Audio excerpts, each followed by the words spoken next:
If you're picking up a new Hyundai, there's a couple of things you need to set up. And there's a lot of new safety features in the cars, and a lot of people still aren't ready to accept them. And I'll be honest, actually, most of my customers, and myself included, some of those features, I do turn them off for the moment, and they are good features. But I like manually driving myself. Let's use this Instra, for example. So, start the car. Fine. And these features, by the way, are not Hyundai specific. These are regulation for European cars getting built. So most manufacturers will have these now. This is just how I would do it in Hyundai. So the first thing is, I don't want any interference from lane keep assist. So I'm going to turn that off. But there's two functions. So one of them is lane departure warning. So that's naturally on the car. So if you look over, where's it gone? Sorry, over here. This is lane departure warning. When it's green, once you go to the edge of the road, it's trying to push you away from the edge of the road. That's fine, that's naturally on. So for me, I want to turn that off. So on most Hyundais, depending where it is, you'll have a little button that looks like this. So you'll see the symbol up here. 1, 2, 3. Symbol's gone orange. That means it's no longer, so if I go to the edge of the road near the white line, it's not going to push me away. Not to be confused with, so I'm going to turn it back on for a sec by holding this for about 3 seconds. Not to be confused with, if you held this for maybe 1 or 2 seconds, you'll see there's a second symbol after coming up here, which is grey, and when it's green, it's actively working. So what I did there was I held this for less than 3 seconds. It brought on the second lane assist. What that's doing now is trying to keep me dead center in the lane. So I've ended up with two things acting. One of them is trying to keep me from the edge of the road, and one of them is trying to keep me dead center on the road. So that's a really long way of telling you the first thing. If you don't want any interference on the steering wheel, the number one action is 1, 2, 3. It's turned orange and that's it. Anything any shorter than that is not enough, and you'll end up activating another steering assist. Okay, so that's number one. So long press here after starting the car. Number two, I want the speed limit. I want to know what the speed limit is, but I don't want it beeping every time I exceed the speed limit. So I've got a mute button on the radio. So if you listen to the radio, I can turn it on. If I tap that mute button, it mutes the radio.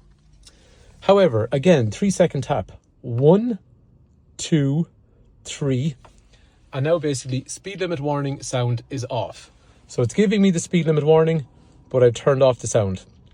So there's two things we're doing. We're starting the car, long press 3 seconds here, long press 3 seconds on the mute button, and now basically I have full control of the steering, and I no longer have a beep when I exceed speed limits. Okay, so on the new Hyundais, a lot of them, they'll have a little button. Just observe this symbol here. So it looks like a little red eye. If you want to turn that off, that takes a little bit more work. So this is the third thing. So like we said, steering, long press 3 seconds, mute for the speed limit sign, long press 3 seconds. They're shortcuts. Unfortunately, this one is not a shortcut, but we can kind of set up a shortcut. So if we hold the star button here, star button then brings me into a menu where I can develop a shortcut. Now, the shortest cut I can do for this is, that's my new button for driver assistance settings. So remember, I did a long press there to bring up the menu. I've now asked it to be driver assistance settings every time I press that. So next time around, all I need to do is a short press of the star button, and it's going to bring me into driver assistance settings. So I want the car not to display this red eye and beep, you know, if I'm looking away from where I should be looking. Now, I do think it works well, but it's not for everyone. So if I want to turn that off, I've made the driver assistance settings available by pressing this shortcut I set up. And I'm going to go into driver attention warning. And I'm going to switch off forward attention warning. And then from now on, so that little red eye won't flash up if I'm not directly looking at the road. Okay, so let's summarize that again. Actually, before we do that, remember, you have to do these things at the start of your journey. Once you turn off the vehicle, it'll reset to the factory default settings, which is basically turning these features on. So this is something you will have to do at each journey. For a lot of you, you're going to get into your car. You're going to start the car. The first thing I'm going to do is, I don't want any interference to the steering, so I'm going to press this 1, 2, 3, and we can see it's gone orange, which means there is no interference from the car to the steering. The second one then, I'm going to hold the mute button for the radio. 1, 2, 3, and now it's no longer going to beep. So the steering is sorted. The beeping for speed limits is sorted. And then if I want to go a little bit further, I've set up my shortcut. I can go into the star button here. Star. Driver attention warning. And then forward attention warning off.